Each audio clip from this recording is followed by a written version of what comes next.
Boa tarde para todos. Quando Jesus, o governador planetário, recebeu a responsabilidade dos planos superiores de estabelecer no planeta Terra um espaço para o desenvolvimento das almas, já se sabia que num determinado momento dessa história, o planeta deveria receber uma quantidade significativa de almas vindas de outros orbes, que para cá viriam para estabelecer a estrutura do conhecimento científico, filosófico, religioso e artístico do planeta, construindo assim o arcabouço de todo o saber que o planeta haveria de ter. Nessa época, o nosso governador, Jesus, recebeu, portanto, grandes levas de espíritos que vinham para a Terra em função dos processos de transição planetária que estavam acontecendo em seus orbes, em outros lugares do universo. E as almas que para cá vinham eram almas de conhecimento intelectual bastante desenvolvido, mas com grandes dificuldades no campo moral. Foi exatamente a fragilidade no aspecto comportamental que trouxe esses espíritos tão inteligentes para que viessem encarnar na Terra nos albores da nossa civilização. Formaram eles aqui grandes povos que nós conhecemos nos livros de história e que nos encantamos com a grandiosidade dos seus conhecimentos e com a majestade da capacidade que eles tinham de construir obras, de realizar construções arquitetônicas e também os seus saberes, seus conhecimentos, sua forma de viver. Hoje, ainda observando algumas dessas civilizações antigas, nós nos surpreendemos por ver a grandiosidade do conhecimento que esses homens tinham, apesar de uma época tão antiga, tão remota em relação à atual. Mas para que esses espíritos que aqui encarnavam tivessem a oportunidade de se transformarem, de mudarem, porque era exatamente a mudança, a reforma íntima, a transformação moral, que capacitaria esses espíritos para que eles regressassem para o seio dos seus amores, para os seus planetas de origem, e ali então eles retornassem às suas relações afetivas. Era preciso que fosse oferecido para esses espíritos um conjunto de informações e de conhecimentos que dessem a eles a condição de eles se modificarem e de encontrarem novas formas de viver. E isso assim se deu. Ao longo da história da humanidade, diversas são as obras religiosas que existem e que elas são convergentes nos seus pensamentos, nas suas bases, exatamente porque promanam de uma mesma fonte, que é a lei divina. E foi assim que, desde o princípio da estruturação da civilização indiana, isso há 5.200 anos atrás, ou seja, 3.200 antes do nascimento de Jesus, nós tivemos na Terra o nascimento de um ser muito singular, chamado Krishna. A história de Krishna está narrada num dos maiores poemas que a humanidade possui, chamado Mahabharata. O Mahabharata é para a Índia aquilo que a Bíblia é para nós. Seria o texto religioso mais importante dentro daquela cultura hindu. E a história de Krishna, ela está contada num trecho do Mahabharata, o chamado Bhagavad Gita. É uma obra pequena, 18 capítulos, muito sintética, que trata a respeito da vida, da morte, da reencarnação, da imortalidade, do processo de iluminação interior e de uma série de conjuntos de princípios muito parecidos com aqueles que a doutrina espírita possui. Os conhecimentos do Mahabharata, e mais especificamente do Bhagavad Gita, eles são concentrados na história de Arjuna. Arjuna é um príncipe que está num campo de batalha, e na batalha ele enxerga os seus oponentes e seus aliados, e ele teme a batalha na hora em que ele percebe que seus oponentes são, na verdade, seus parentes, porque era um processo antigo de divisão de terras, e agora aqueles com quem ele guerreava no passado haviam sido seus parentes. E isso faz com que Arjuna se sinta muito desconfortável, e ele começa a conversar com o seu conselheiro, Krishna, perguntando para ele: e agora? Ele lutava ou não? E aí vai se transcorrer a história do Bhagavad Gita, que é uma discussão sobre a luta do homem contra os seus opositores. E tudo é uma grande parábola, porque os opositores são os defeitos, os meus aliados são as minhas virtudes, e eu estou no meio para lutar, no meio dessa guerra, que é uma guerra do crescimento do homem espiritualmente. Na leitura que o Bhagavad Gita nos oferece, é possível retirar 7 lições significativas de dentro dele. Lição número 1, fugir do papel de vítima, parar de se vitimizar e de fazer drama com tudo que acontece colocando a culpa nos outros. Essa é a regra número 1. Aprendizado número 2, todas as coisas vão passar, então, portanto, aceite a transitoriedade das coisas, não se apegue às coisas, porque tudo é transitório, nada lhe pertence e tudo vai passar. A única coisa que permanece é você, mas nem as pessoas que você acha que lhe pertencem, tudo passa, acostume-se a isso. Número 3, só o que é real é o que existe dentro da nossa mente. Se eu acredito que fulano é errado, ele vai ser errado. Se eu acho que fulano é certo, então aquilo vai ser certo. É a minha maneira de ler a vida que torna a vida real para dentro de mim. Não importa o que está lá fora, o mais importante é como eu leio as coisas, como é que eu traduzo dentro de mim a leitura que eu faço do mundo que está lá fora. Verdade número 4. Enquanto você não disciplinar o seu pensamento, você não poderá mudar. Porque é preciso doutrinar a mente para que os nossos pensamentos sejam bons, para que você consiga ter uma mudança de vida. Enquanto você não fizer isso, você não vai mudar, vai permanecer do mesmo jeito. É ilusória a ideia do homem de querer não agir no mal, porque a gente age depois que já pensou. Segundo o Bhagavad Gita, você tem que doutrinar o seu pensamento para que nem sequer você pense, para que não haja. Verdade número 5. Ninguém evolui sem esforço.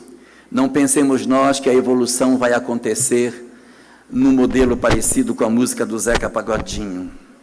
Deixa a vida me levar. Não vai. É preciso esforço, repetição, treino para que você consiga vencer as imperfeições. Verdade número 6. Você é o construtor da sua própria história. Ninguém constrói sua vida, como ninguém pode construir sua felicidade. Só você mesmo é que pode construir a sua própria história, a sua libertação espiritual. E a verdade número 7, muito próxima daquilo que o Espiritismo diz, assevera que a batalha, essa guerra, ela já está ganha, porque todos temos um encontro marcado com a felicidade. Ou seja, pode demorar, mas todos nós venceremos a batalha e nos tornaremos espíritos felizes. Essa era a verdade do Bhagavad Gita, que às vezes algumas pessoas não têm contato, não conhecem, mas devem conhecer o canto 12 do Bhagavad Gita, que é quando Krishna se autodescreve. No canto 12, Arjuna, que é o aprendiz, vira-se para Krishna e pergunta: mas e tu? Quem tu és? E a resposta dele, eu acredito que todos conhecem. O Krishna responde: eu sou a luz das estrelas, eu sou a cor do luar, a letra A tem o meu nome, eu sou a mãe, o pai e o avô, o filho que ainda não veio, o início, o fim. Chegou aqui já leram, né? Como chama essa música? Gita, porque é Bhagavad Gita. Esses pensamentos, eles estavam contidos para que as pessoas pudessem fazer a sua mudança já naquela época, para que nós pudéssemos nos transformar e não perdêssemos a oportunidade da mudança. Era preciso ir para dentro e não para fora. Ali mesmo no Oriente, no 6º século antes do nascimento de Jesus, haveria um outro grande missionário que traria uma mensagem extraordinária, Siddhartha Gautama, conhecido como Buda. O Buda dizia que o caminho para a felicidade estava na capacidade que a gente tivesse de parar de desejar. Porque o desejo vindo no pensamento impedia que nós alcançássemos a felicidade. Era preciso não desejar, era preciso disciplinar o pensar, para que nós então nos despojássemos de Maya, que é tudo de ruim que há em nós, e assim nós alcançássemos a iluminação. O Buda traria uma mensagem extremamente revolucionária que mudaria os conceitos do Nepal e depois se espalharia por todo o Oriente. Hoje, o budismo está disseminado em boa parte do Oriente, exatamente com os conceitos que dizem que o mais importante é a nossa mudança interior, é a busca do eu profundo, do nosso autoconhecimento, do mergulho no interior do meu eu, para que eu me conheça, para que eu saiba quem eu sou, conheça quais são as minhas tendências, analise a minha forma de viver e de pensar, e a partir disso, iniciar um processo de transformação. A mensagem havia chegado também naquela região do Nepal. Mas para o Ocidente, um pouquinho, na região ali da Palestina, nós encontramos alguns conhecimentos muito interessantes, que são os conhecimentos da Cabala.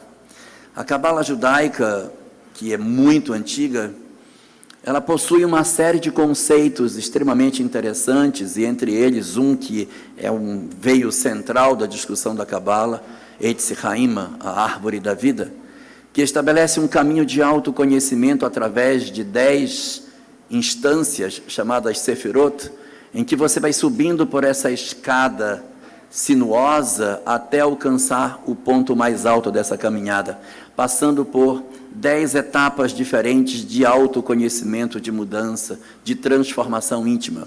Cabala está baseada na ideia da imortalidade, da reencarnação, da existência de um Deus único, da existência da comunicabilidade dos espíritos com os homens. E essa estrutura, muito semelhante ao pensamento que a doutrina espírita esposa, traria esses conceitos espirituais naquela época para esses homens. Nas 10 Sefirot que nós temos para percorrer até alcançar a última, que é Keter, passando por Malhut, Yesod, Netzah, Hod, Tiferet, Gevurah, Hesed, Binah, Hormah, Keter, são as 10 etapas.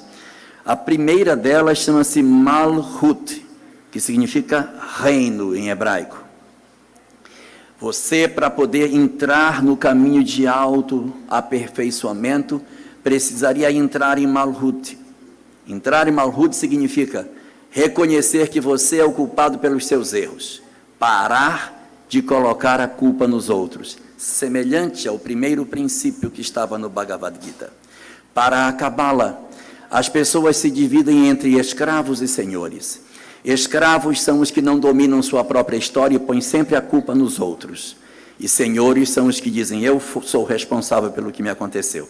A responsabilidade é minha e sou eu que sou o responsável pelo que me acontece. Quando eu alcanço esse nível de consciência, eu começo a entrar na árvore da vida que a Cabala possui. Eu piso no primeiro ponto para o meu fenômeno de amadurecimento, quando eu revejo os meus pensamentos, quando eu refaço os meus conceitos de vida, aí eu estou preparado. Então, o primeiro ponto para entrar Malhut, ou seja, o reino, é acontecido exatamente quando você descobre, eu estou errado, eu erro, eu faço coisa errada, eu sou o culpado, não são os outros.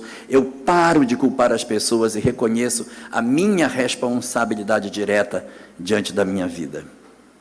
Esse é o pensamento que a Cabala apresentava, mas esse mesmo ideal, ele se apresenta em outras obras também.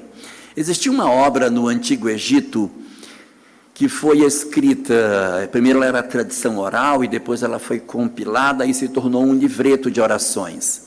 Nós conhecemos esse livro com o nome de O Livro dos Mortos, mas esse não era o nome dessa obra àquela época. Essa obra àquela época era chamada de O Caminho para a Luz, ou a saída para a luz, porque eles entendiam que a alma, quando desencarnava, ela precisava encontrar a luz para seguir, e nesse livreto estavam as orientações para encontrar o caminho para a luz. E por que se chamava o livro dos mortos, se é tão diferente? É porque esse livreto ele era colocado do lado da múmia, bem pertinho da cabeça, para que a múmia, quando despertasse, pegasse o livrinho para dar uma lida, para se orientar. Então o livro era colocado aqui. Todas as vezes que os ladrões, saqueadores, abriam os sarcófagos atrás de tesouros, havia sempre um livro do lado do morto, que passou a ser chamado de o livro do morto, e depois o livro dos mortos, mas o nome, Saída para a Luz. No Saída para a Luz, ou seja, o livro dos mortos, há uma coletânea de preces e de orientações de como você deve proceder para que você alcance a iluminação. E nessas várias orações que existem, há pedidos aos deuses egípcios em favor da alma que estava sendo levada para o mundo dos espíritos. E entre essas várias orações que existiam, há algumas que dizem mais ou menos assim: ó senhores deuses do Egito, cuidai da alma deste faraó, que foi bom com as viúvas, cuidou dos órfãos. Ele já sabia naquela época isso, tá? Foi bom com as viúvas, cuidou dos órfãos, não favoreceu os poderosos, mas cuidou dos pobres, foi misericordioso, foi honesto, não mentiu. E aí tinha todo um conjunto de virtudes que você deveria procurar. E havia uma preocupação muito grande para que a vida dos faraós se alinhassem com esse tipo de conduta, para que quando chegasse a hora da desencarnação, os senhores do Egito, os tais deuses do Egito, pudessem então absolver a alma do faraó que havia transposto da posição dos encarnados para o mundo espiritual. Assim acontecia na tentativa de levar esta informação espiritual não somente para os hindus, para os nepaleses, para os egípcios e para os hebreus, mas para o mundo inteiro. Aquilo ali era uma estratégia para divulgar esta mensagem nos diferentes polos do planeta. E foi assim, nesse período, que nós encontramos também essas mesmas expressões na própria Grécia Antiga. Havia no oráculo de Delfos uma inscrição no topo do oráculo que dizia: conhece a ti mesmo. Procura conhecer o teu interior, mergulhe na tua intimidade, conhece-te, vai para dentro do teu eu, conhece quem tu és, porque não existe outro caminho para a iluminação que não seja o de nós conhecermos o nosso próprio eu, analisarmos como nós somos e realizarmos um processo de mudança interior. Todas as demais estratégias, elas não são favoráveis. Mas o que foi que aconteceu conosco? Todas, ao invés de nós irmos para dentro, nós fomos para fora. Todas. Nós pegamos a mensagem de Krishna e, ao invés de nos transformarmos por dentro, criamos movimentos religiosos que vão para fora e não vão para dentro. Aí veio a mensagem do Buda, que era para ir para dentro, foi para fora de novo. Aí criamos uma série de práticas externas e dentro, muitas vezes, a gente não muda. É claro que muitas pessoas mudaram seu interior, mas o desejo do homem de procurar uma prática exterior era muito forte. Muito forte. Então, isso aconteceu no judaísmo, que tinha a cabala como orientação, mas seguia as regras de forma e esquecia os conhecimentos espirituais que possuíam. E isso acontecia no Egito Antigo, quando possuíam tantos saberes sobre o mundo espiritual e ficavam na periferia de todas essas coisas, sem fazer a mudança interior que deveriam fazer. Mas muitos aproveitaram. Muitas almas aproveitaram essa oportunidade e realizaram a transformação mínima suficiente para retornarem aos seus mundos de origem. Elas começaram a fazer a mudança e elas começaram a retornar aos seus mundos de onde vieram. E à medida que isso ia acontecendo, as civilizações aonde elas encarnavam iam entrando em declínio. Os egípcios poderosos do passado, hoje não são mais nada. Os grandes filósofos da Grécia, hoje não pensam mais nada de novo. Os grandes administradores da Roma Antiga, hoje não são tão destacáveis. Os grandes homens iluminados da Índia, hoje já não têm mais o destaque que tinham antes. Ou seja, houve um processo de degradação, de degeneração dessas sociedades, porque a natureza do espírito que os animava acabou deixando de encarnar e aquelas civilizações começaram a perder força e interesse. Quando isso aconteceu, o próprio governador planetário disse: quem vai agora sou eu. Eu vou descer, está na minha hora. Eu vou levar a mesma mensagem de novo, para ver se dessa vez o pessoal entende, que ninguém tinha entendido ainda. Você fala para dentro, o pessoal vai para fora. Fala para dentro, vai para fora. Fala para dentro, vai para fora. O tempo todo. Então eu vou. Mas antes eu vou mandar um precursor. Mandou João, o Batista. João, o Batista, era filho de Zacarias. Zacarias era sacerdote. Se Zacarias era sacerdote, então João também seria sacerdote, porque a linhagem ela é uma linhagem hereditária. E João, que deveria ter seguido aquilo que o pai era, rompe. Ele rompe com a família. E aí, em vez de morar junto com os pais em Ain Carim, que era a cidade dele, vai morar no deserto. Em vez de casar, como era esperado de um sacerdote, vai viver no deserto sozinho. Em vez de vestir-se com as roupas dos sacerdotes, vai viver com roupa de camelo, amarrado com um couro na cintura. Aquilo devia feder horrivelmente, mas aí ele vivia desse jeito. Em vez de comer aquelas comidas sagradas dos sacerdotes, comia gafanhoto e mel silvestre. Então, João é o protótipo da ruptura. Ele rompeu com todos os padrões, tudo para chamar a atenção das pessoas para o que ele tinha para dizer. O que ele veio fazer era tão forte que ele não podia estar dentro do modelo de sociedade. Então ele quebra todos os padrões de sociedade. Mora no deserto, come daquele jeito, vive daquela forma, para que a pregação dele chamasse a atenção e ele não fosse confundido com os homens de sua época. E o que dizia a pregação de João? Do que falava João antes de Jesus aparecer? A pregação de João resumia-se em: arrependei-vos que o reino dos céus está próximo, endireitai as vossas veredas. Pedia para que as pessoas andassem na linha certa, para que não se desviassem, para que não fizessem coisa errada, para que aquele que fizesse coisa errada se corrigisse. Era isso que João pregava. Só que, para que ele pudesse dar um sentido de que as pessoas estavam imbuídas da sua doutrina e que estavam dispostas a seguir por um novo caminho, ele criou um instrumento para isso.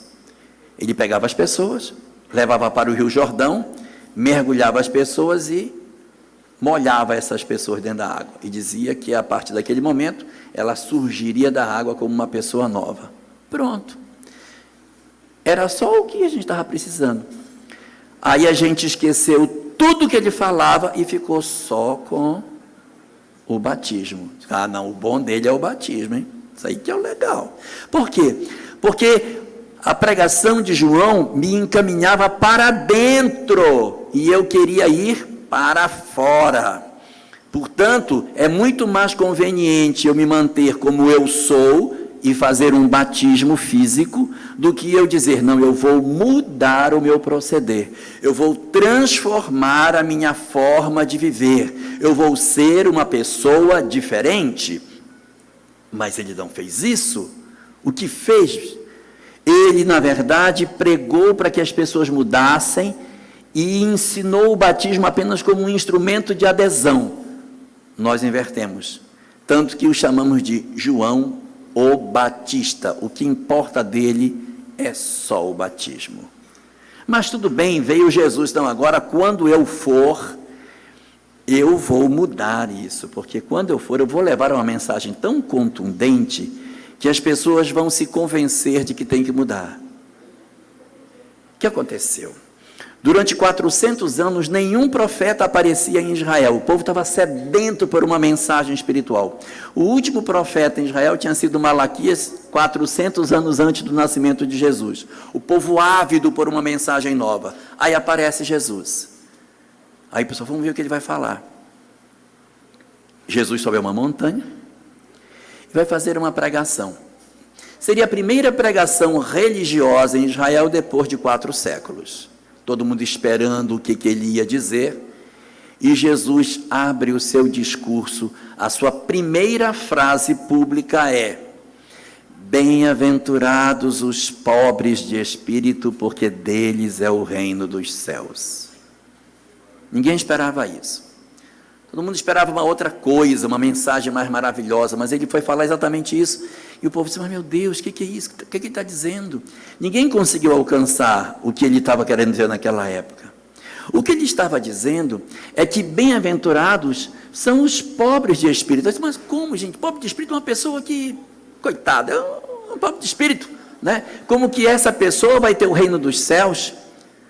Quem tem que ter o reino dos céus são as pessoas que têm uma vida plena, uma vida cheia. Não. Jesus veio exatamente quebrar esse pensamento para dizer: os pobres de espírito é que são os que têm acesso ao reino de Deus. Porque ser pobre de espírito é quando você se reconhece pobre de espírito. É quando você diz assim: eu estou errado.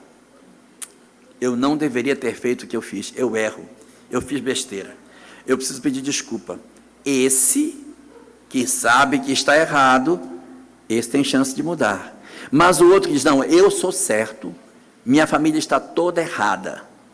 Igual aquela mãe que pega a foto do filho marchando no 7 de setembro e diz para o marido assim: olha, meu bem, aqui essa foto do 7 de setembro, o nosso filho é o único de passo certo em todo o pelotão, né? Porque todo mundo está errado, só eu que estou certo. Se eu sou o único certo e todo mundo está errado, desconfie que você pode ser o errado e está todo mundo certo.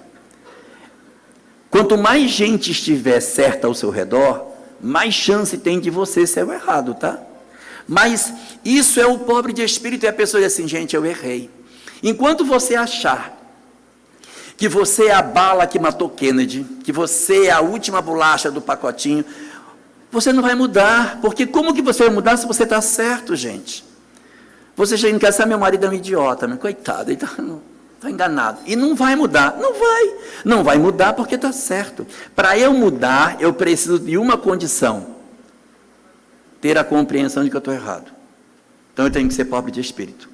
Se eu for pobre de espírito, é quando eu digo: não, eu preciso me consertar, estou com defeito, preciso arrumar o meu defeito. Se nós não fizermos isso, não vai.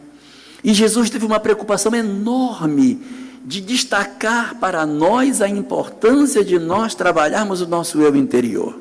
Tem um capítulo do Evangelho de Mateus, é o capítulo 13. Nesse capítulo, Jesus conta 7 parábolas, uma atrás da outra. E ele conta uma parábola assim: e propôs-lhe outra parábola, e vem outra. Propôs-lhes outra parábola, e vem uma atrás da outra, 7. São chamadas as 7 parábolas do reino. Nessas 7 parábolas, ele está falando sobre o reino de Deus. E ele começa sempre assim: o reino dos céus é semelhante a... e toma a parábola.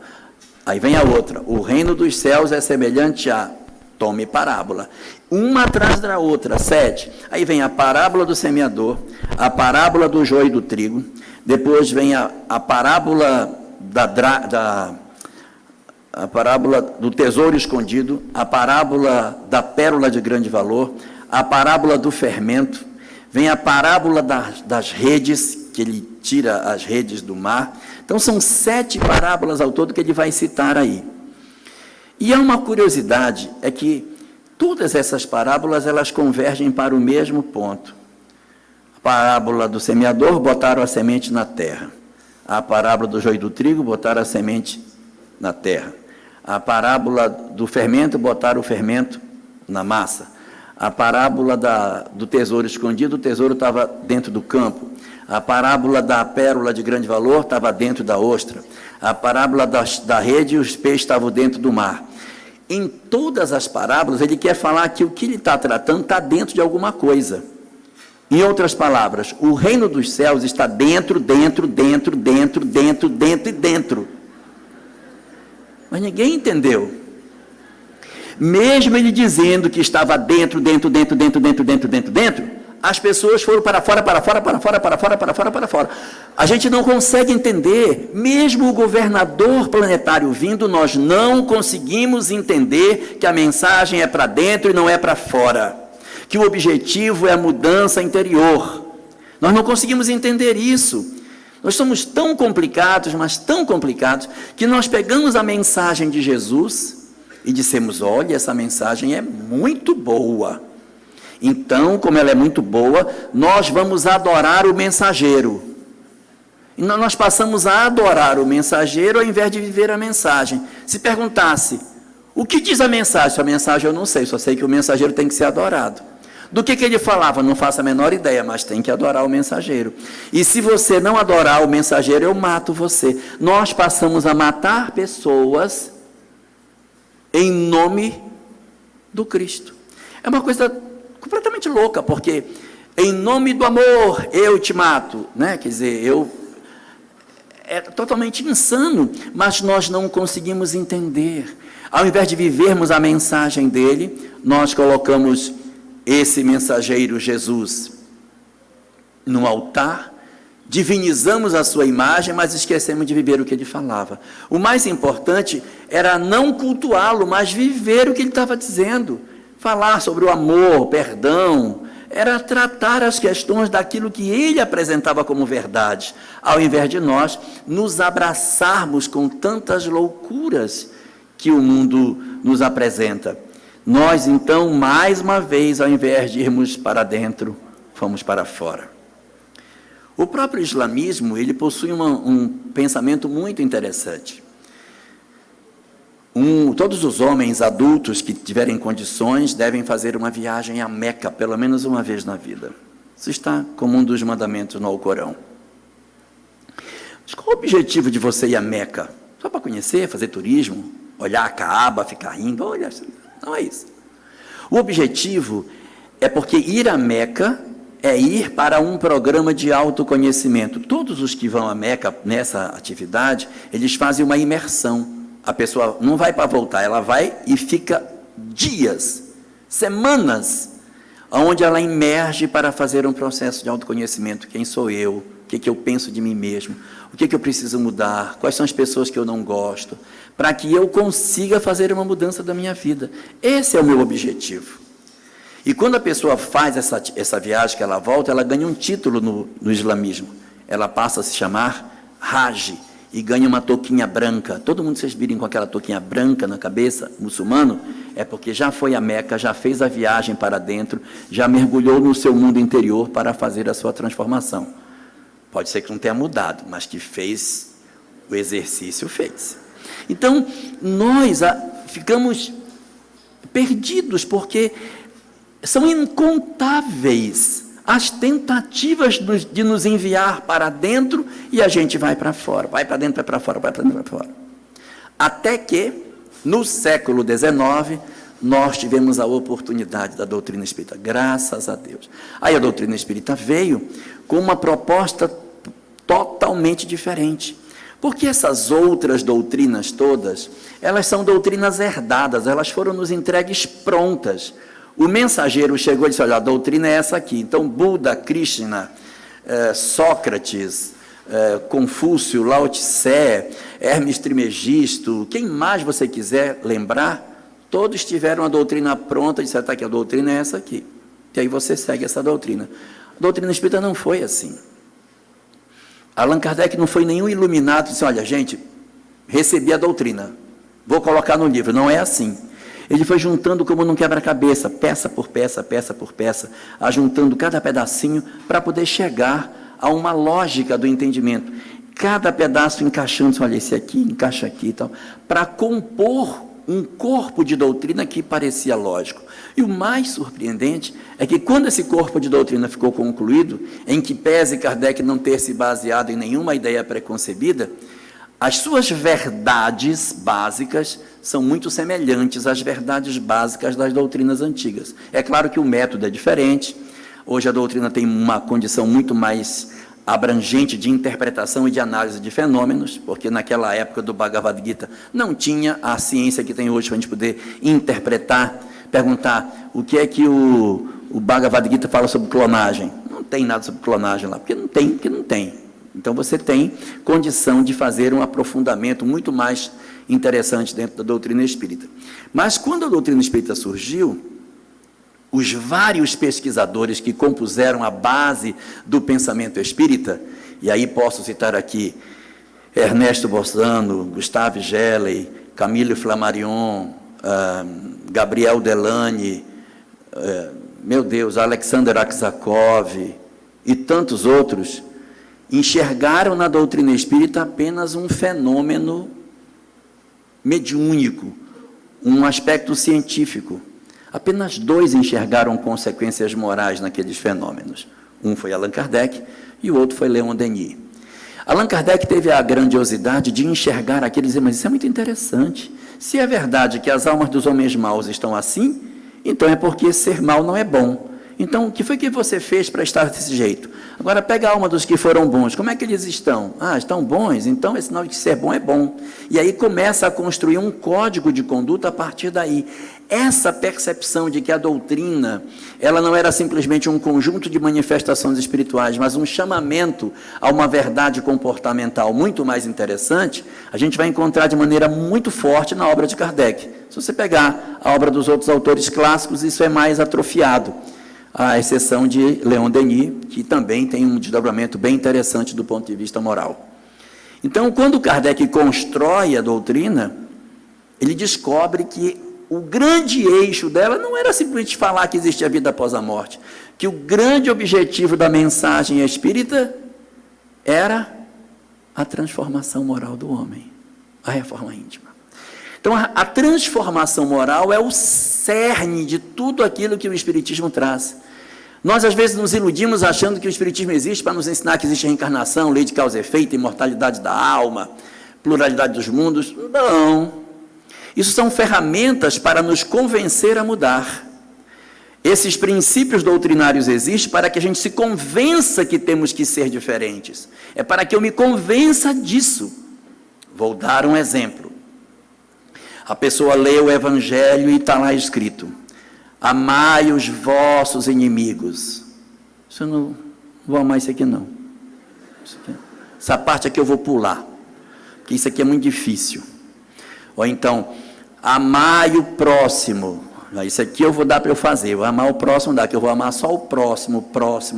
Esse aqui eu não sou o próximo. Esse aqui eu não quero ainda, só o que vier depois.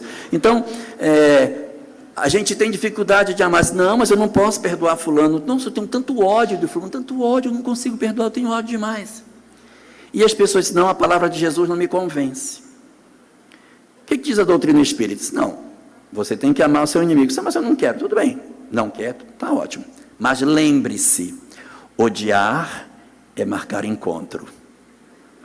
Então, se você quer reencontrar com seu desafeto, odeie bastante. Porque você aí vai ter a chance de encontrar com ele amanhã. Se não, então eu não quero, então mude.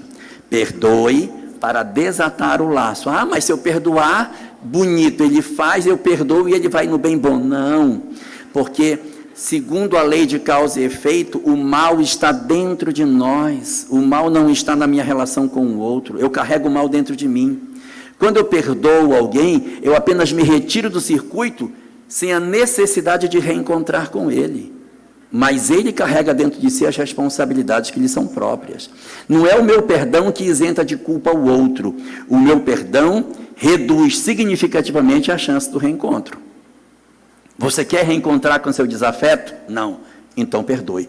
Tire ele do coração, porque você, pensando no seu desafeto, você fica com a sua mente imantada na dele. Quando chega na hora da reencarnação, a chance de se reencontrar é mais alta.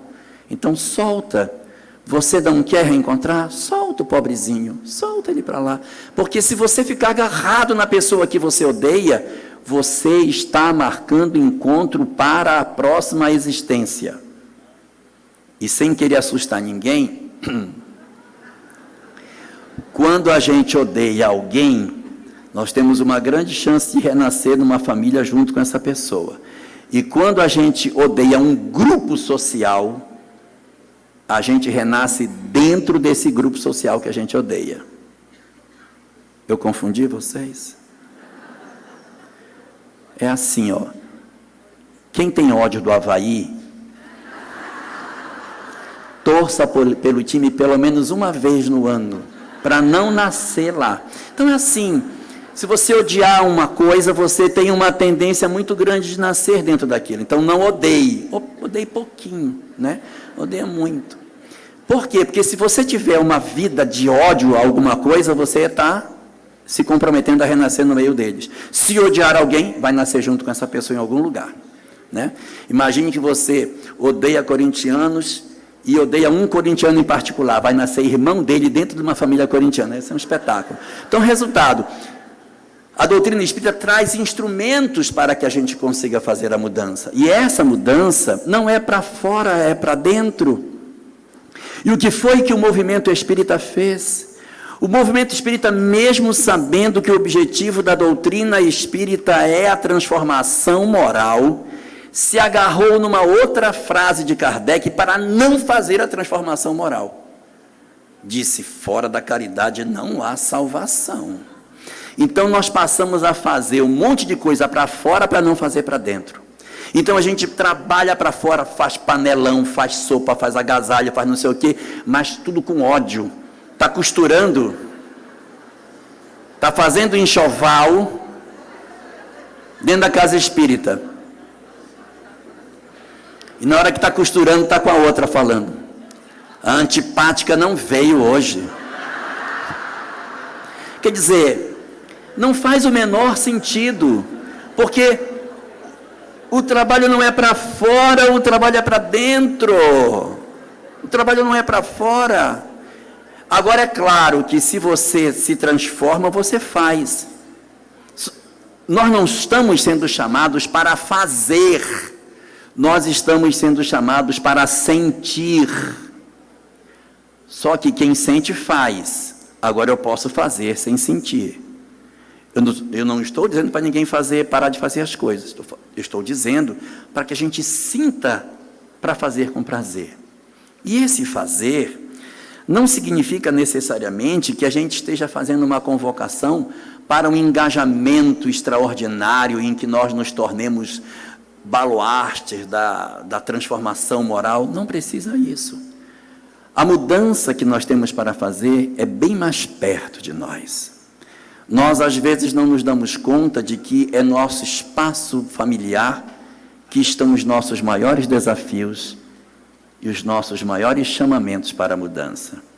Porque, às vezes, é muito fácil você viver numa família, assim, olha, minha família ninguém me entende, então eu vou para a rua, eu faço isso, faço aquilo, mas em casa eu sou de mal com todo mundo, mas eu acho que eu estou ótimo. E assim, é uma coisa ilógica, porque a gente estaria achando que Deus errou, porque Ele me deu um grupo familiar com o qual eu não preciso conviver. É ilógico. A primeira tarefa nossa deve ser a convivência no ambiente doméstico. Ali estão, eu não estou falando assim, ali está o desafio, o sacrifício, a renúncia, as lágrimas, não precisa todo esse sofrimento, esse drama todo, mas que a gente conviva e que sinta prazer na convivência dos nossos entes queridos, que a gente sinta prazer na convivência com eles, sabe? Porque o que acontece muitas vezes é que a gente quer que os nossos filhos sejam todos maravilhosos, todos lindos, que a gente chegue em casa, esteja todo mundo banhado, perfumado, passado talco, na porta nos esperando, cantando aos pés do monte, quando a gente chega. Não vai ter isso. Que o marido seja aquela coisa maravilhosa, que quando a gente apareça na esquina, ele já venha jogando pétala de rosa até dentro. Não vai acontecer, não vai acontecer.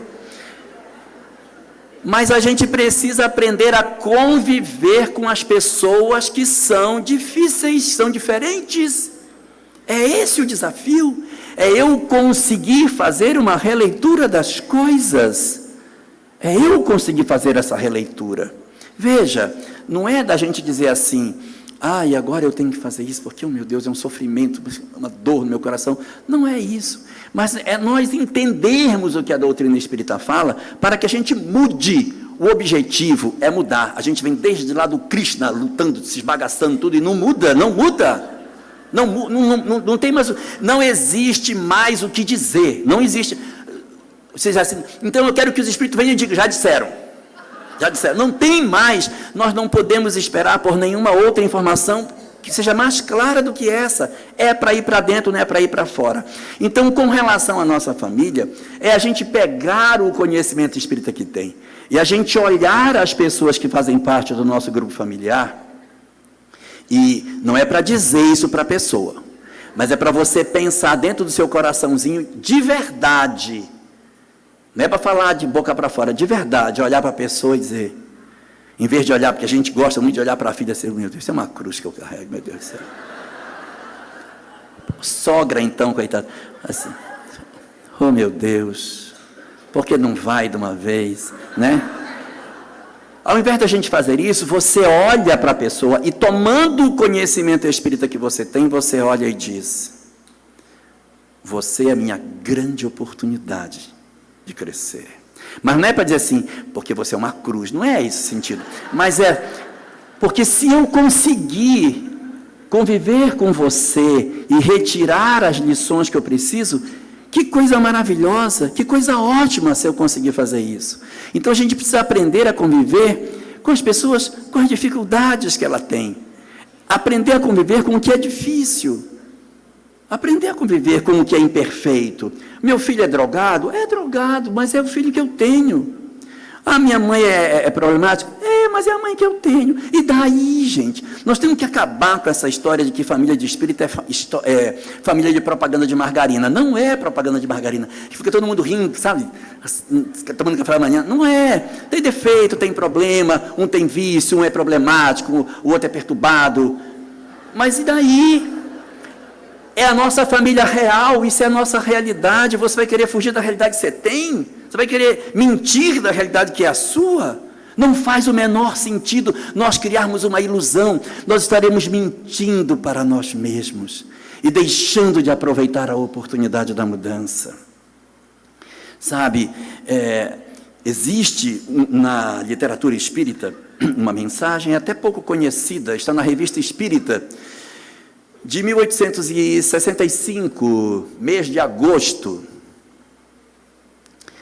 página 340 no livro da FEB. Procurem lá, chama-se A Chave do Céu.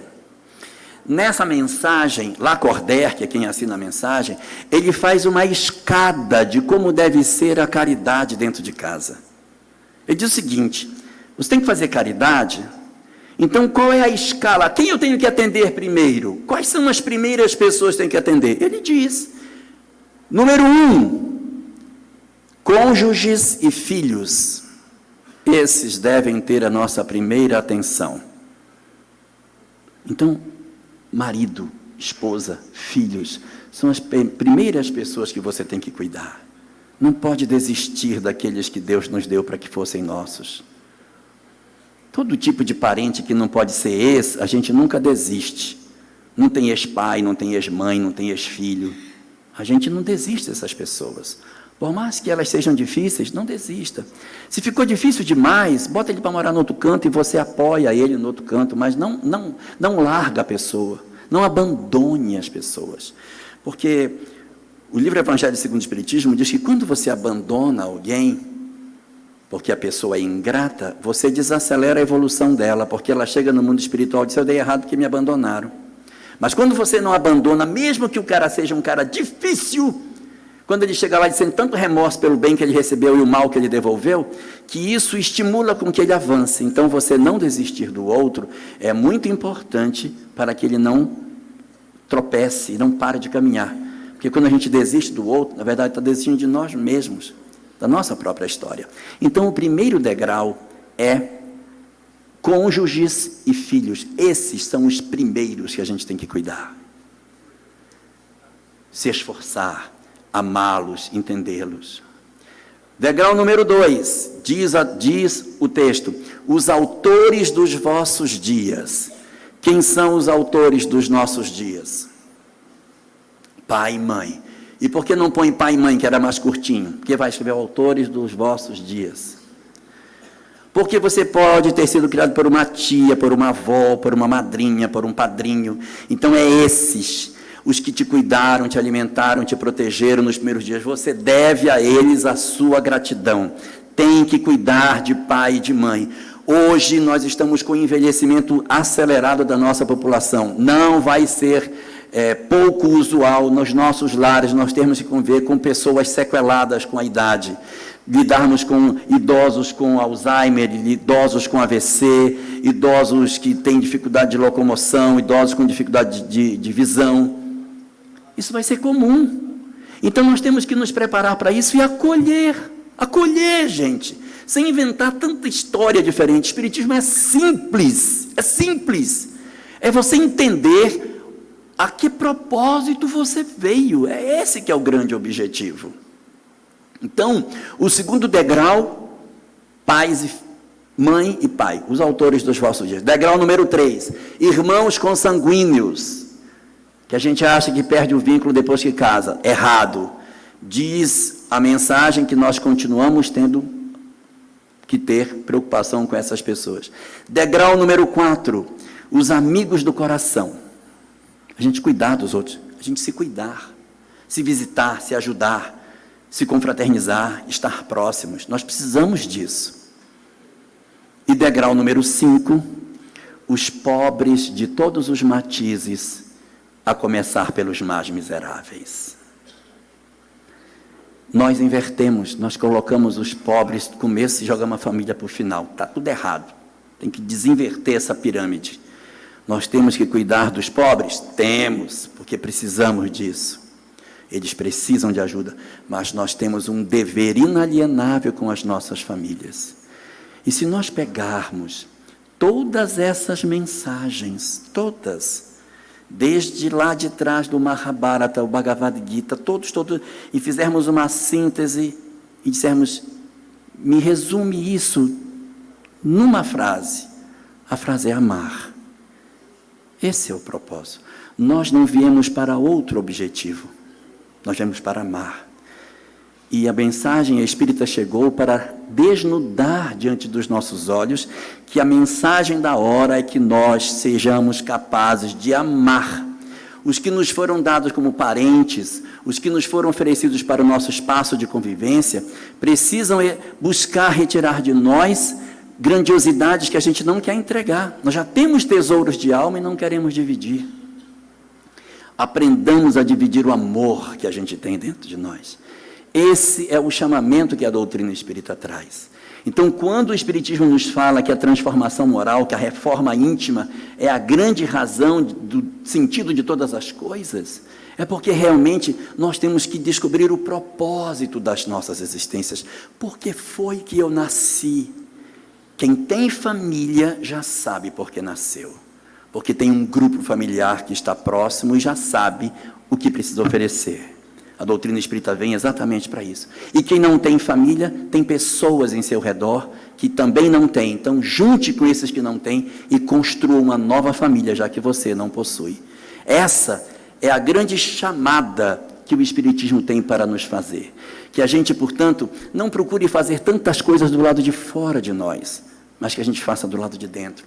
Que a gente mergulhe no nosso eu, analise os nossos pensamentos, mudemos a nossa maneira de enxergar as pessoas, de enxergar a vida. Olhemos os nossos familiares e as pessoas que possam ser difíceis como a grande oportunidade que eu tenho para conseguir me levantar.